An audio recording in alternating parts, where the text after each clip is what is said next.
So hello and welcome to this Bizagi virtual event session. I'm Mark Stanier of Bizagi, and I will be your host on this webinar, where we are discussing the topic of utilizing robotic process automation for digital transformation, a topic that is generating a lot of questions right now.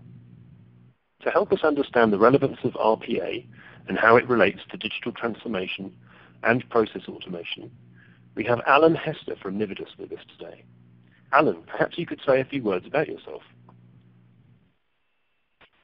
Sure, Mark, thank you. My name is Alan Hester, as Mark said, and I'm with a company called Nividus. We work closely with Bizagi, especially as it relates to services and robotic process automation. Okay, great.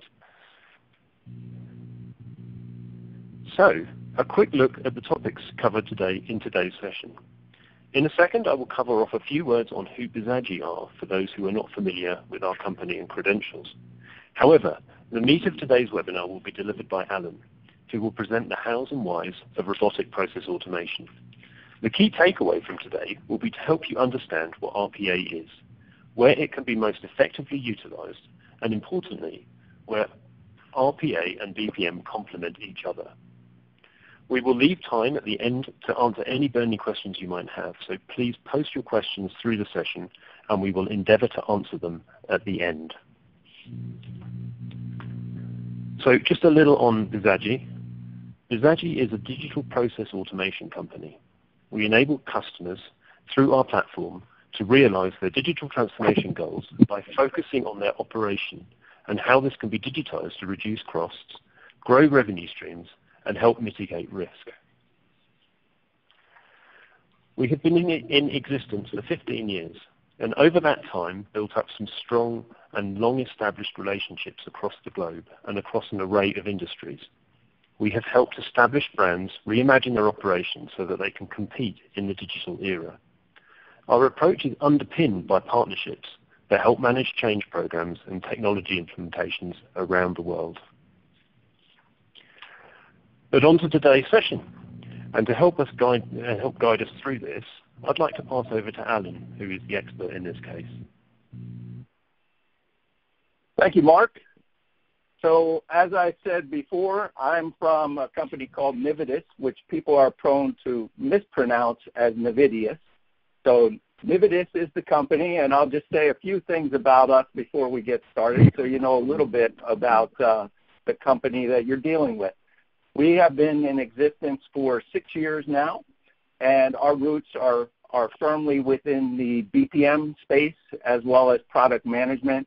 We have two founders that have come from Savion. They were original members of the team there and involved in developing the product as well as running that company.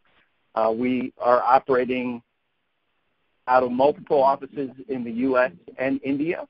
We have a pretty large team of engineers that are working on a wide range of customer projects as well as some R&D and product development. And we have various other areas of expertise, as you can see on the screen. We're working in all kinds of different verticals and industries, and we won a few awards along the way.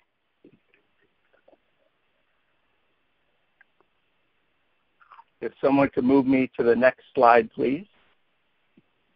Thank you. So what we're going to talk about today is something that's familiar to everyone out there. In your business, you want to increase revenue and reduce or hold costs flat and thereby increase your profitability. So this is really at the heart of any digital transformation initiative in any company. But the problem that we experience in many cases is that digital transformation projects fail. And this makes it hard for us to convince the executives at our company that it's worth the risk of taking on a project like this.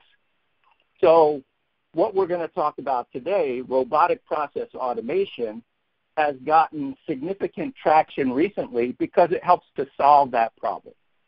So what we're going to start with is looking at what is the business case for robotic process automation, or RPA. So there's a couple of major categories that this breaks down into. One is being able to automate manual human tasks. And this is typically those things that we classify as swivel chair processing. So these are tasks that a human is doing at their desk, and usually the reason why it's called swivel chair processing, they're operating from one system to another. They're taking a piece of information that they get out of one system, putting it into another system, and vice versa. And in many cases, I'm sure you can think through scenarios in your own company where people are doing this, and those interactions can be very complicated, where they're dealing with lots of different systems, lots of cutting and pasting. So there's a lot of opportunity for improvement on those. By implementing a robot doing that work, it becomes faster to execute those actions. It can be executed more accurately, especially given large volumes of work to be done. There can be better productivity because a robot doesn't require any breaks as a human does. And there's also better scalability. And all of this can lead to a greater employee satisfaction, and it can also be something that is relatively fast to implement. The other area where people are using RPA quite successfully is cases where there are needs to integrate with complex or older legacy systems. In many cases, these kinds of systems have no API or an API that's not well documented, and there's no easy way to integrate with these systems often. So RPA allows that integration to be done at the UI level. Another area where RPA can really shine for companies is in audit and regulatory compliance, because it adds a paper trail to everything that's being done, which also gives the added benefit of better management and executive visibility into the processes. Next slide, please. Okay, so now we're going to look at what kinds of projects are a good fit for RPA. I'm sure as I went through that explanation of the business case for RPA, some things started to form in your mind as potential areas of your company where you might be able to use this. So some of these cases are going to be very obvious, but we're looking for projects where there is a limited need for a human to interpret things and make judgment calls or do any kind of analysis. So it's really repetitive manual tasks that have high volumes, and there's little need for exception handling. So simple, well understood, and or well documented manual processes. A couple of areas where we typically find those is HR, or accounting and finance. So those are usually initial target areas for an RPA project. Next slide, please. Okay, so once you get into RPA, one of the big benefits of it is it delivers the ability for your company to scale up fairly quickly. In a typical case, when you're running a business and you're looking at a great increase in revenue over time, that usually comes with it a very large increase in the number of employees that you have as well. RPA helps you to limit that because you're able to add robots that can take the place of some of those human tasks rather than adding an equal number of humans. And I just mentioned this quickly. I'm sure everyone realizes this, but when we say robots, we're not talking about the literal, like Will Robinson type robots. These are software robots that we're talking about. So it's not a literal robot. This is a software robot. Okay, so the thing to keep in mind when you're managing a growing RPA program in your company is it's usually not about the technology. The trickiest area that you're dealing with here is, as it is with any other digital transformation, it's dealing with the change, and the management of the change across the organization is largely dependent upon the people. So if you make it easy for the people to adapt, and the best way to do that is making it easier for them to do their jobs. The use of RPA in some cases can be seen as a threat, but when people realize that what you're trying to do is take away the parts of their job that they find aggravating and annoying, and instead help them to focus on what they like to do, the things that they do best, and the things where they add value, then you can actually increase their employee satisfaction as a result of putting something like this in place. Next slide, please.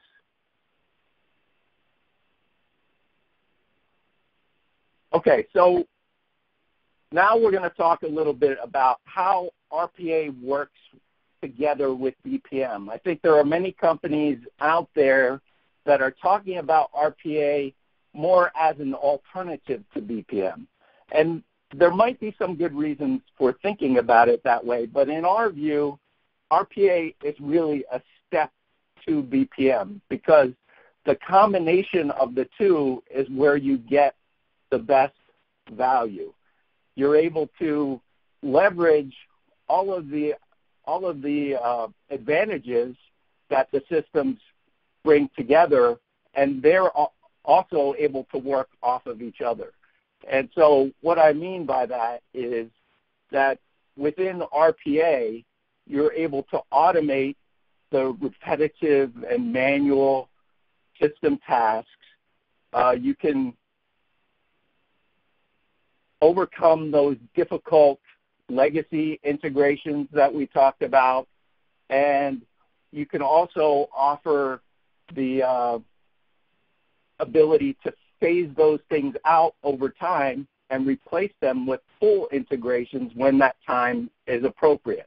So what I mean by that is, and we'll go through an example of this where this is more clear, but what I mean by that is if you look at your business process as a block-by-block, step-by-step, each of those blocks are some sort of task, right? And when you first start implementing RPA, you might choose to make one of those tasks robotic initially, but then over time, because there is an easy integration point available, you might choose to move that to a full BPM integration, which could offer greater advantages over time.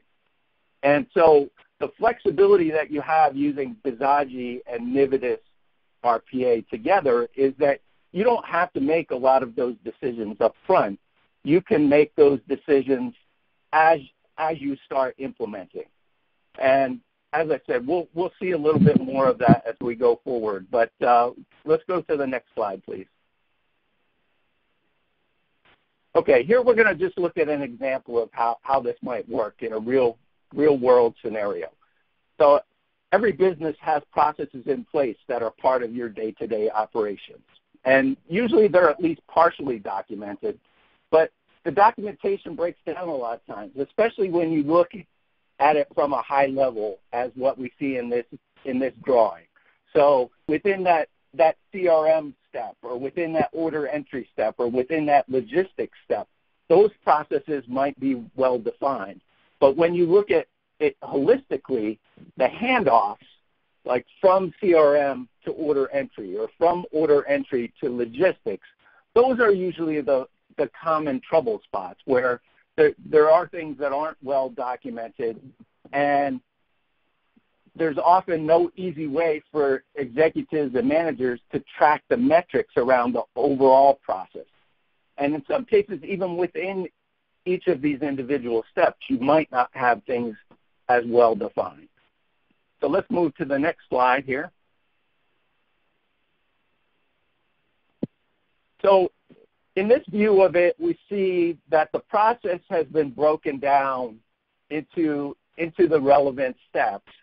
And when you use RPA and BPM together, you're able to get RPA to automate those tasks where it's appropriate, and use BPM for the steps as you get to make those adjustments over time, as we said earlier.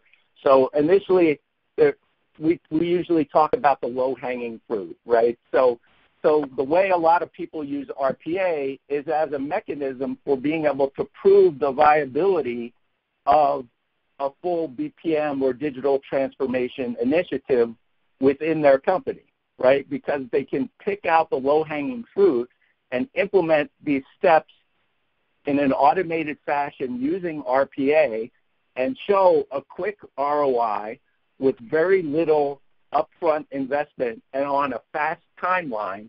And these are the kinds of things that tend to resonate very well with the senior executives in your company. And once you do that and you get their buy-in and they see the vision for where you're going, then it's easier to make those investments further down the road to take each of those steps and blow it out into a more full integration using more of your BPM features where you're able to add enhancements like sophisticated notifications and alert and escalations and a lot of things that maybe you don't get as much with RPA itself, but you can get when you combine the two. So now we don't have time for a full demo of the product because we're trying to get you out of this quickly. But if we move to the next slide, I'm going to give you some idea of what this looks like in the real world, how you can combine Nivitas RPA with Bizaji to deliver these kinds of advantages to your company. And we're not going to go into any architectural details or anything like that, but what I will say is if any of you are the more technical types and you're interested in that kind of level of detail, we'd certainly be happy to set up additional sessions with you after this where we can go into those kinds of details as well as doing a full product demo if that's what you're interested in. So let's step through this. I think there are two more things that will get added on to this particular slide. So if we could go forward two more and just stop there, I think what this is showing you is that when you have your process built out in Bizaji, this gives you the opportunity to designate individual steps that will be completed by the robots rather than by a human or any other kind of interaction or adapter. So the key thing in this is that you are able to use the BPM work portal as your single source for management of and monitoring of all of your BPM and RPA that you have going on. So let's move to the next slide. And what we have here is just some images that will give you an idea of what this looks like from the standpoint of execution and reporting. And if we step forward two more on this one as well, we'll see some additional overlays. And you can see that what we have here is things like the ability to have centralized dashboards and detailed analytics and some real-time reporting. And all of these things are available to you when you start implementing an RPA because you're taking those processes that used to be manual and more ad hoc, and you're systematizing them. And so you have that full audit trail available, and there's a database where all that information gets edited or gets entered in, and then you have the ability to do whatever kind of reporting on that data you see fit or whatever is most relevant for your particular business. Let's move forward one more slide. And this is a slide mainly for the developers out there because I know there's probably some of you that are thinking, well, this is well and nice, but it seems more like smoke and mirrors, and I'm more interested in the hands-on aspect of how this works behind the scenes. And what you can see in this particular slide is that there is a studio that's used to create the automations, and it allows for easy configuration of the automation processes, and allows you to create reusable functions and processes. And most importantly, this is all very extensible. So you are able to add custom libraries for any non-standard interfaces. Like one of the things that you see there is a DOS or a text terminal window. So support of those kinds of user interfaces is automatic within RPA, because as I said earlier, if a human can do the particular action, then a robot can do that action as well. And that's one of the beauties of this, and why a lot of people are really interested in it, because there are so many systems out there where people know how it works as they're doing their job, but there is not enough institutional knowledge documented to describe what's happening behind the scenes of that application. So when you try to do those kinds of integrations, they tend to be very costly and very time-consuming. So using RPA as a quick fix for getting those level of integrations done is often a win-win. So really, I know we kind of breezed through this fairly quickly today, but as I said, we're happy to go through this in more detail if you want to set up a separate session to do that. But really, that's all I had prepared for you today, and now we'll just use some time to take some questions that hopefully we can provide answers for. Brilliant. Thank you, Alan. I really appreciate your time there. So now it's time for our Q&A session, which hopefully is the most valuable part of our session today. So if you haven't submitted your questions, then please do so now. So let me ask the first question. So Alan, we've had a question in from someone here, which is, how do RPA systems collect data from the legacy systems they integrate with? Okay, that's a common question, and I could see based on what we went through today that we didn't provide any clear answer to that. And it really depends on the systems that you're using that need to be integrated with. So for systems that are using some kind of web-based platform, web forms, or even desktop applications, or anything where you're dealing with a structured document or a structured data source, all of those cases are generally pretty easy, right? So it's easy to grab the information from a window of an application or from a field in a web form, because you can grab the text itself. But the cases that are trickier are, what if the data that you want is in a PDF? Or what if it's in one of these legacy systems that we only have a text terminal interface? And so in many of those cases, you end up using some OCR. And there is an OCR capability that is embedded into the Nividus RPA platform.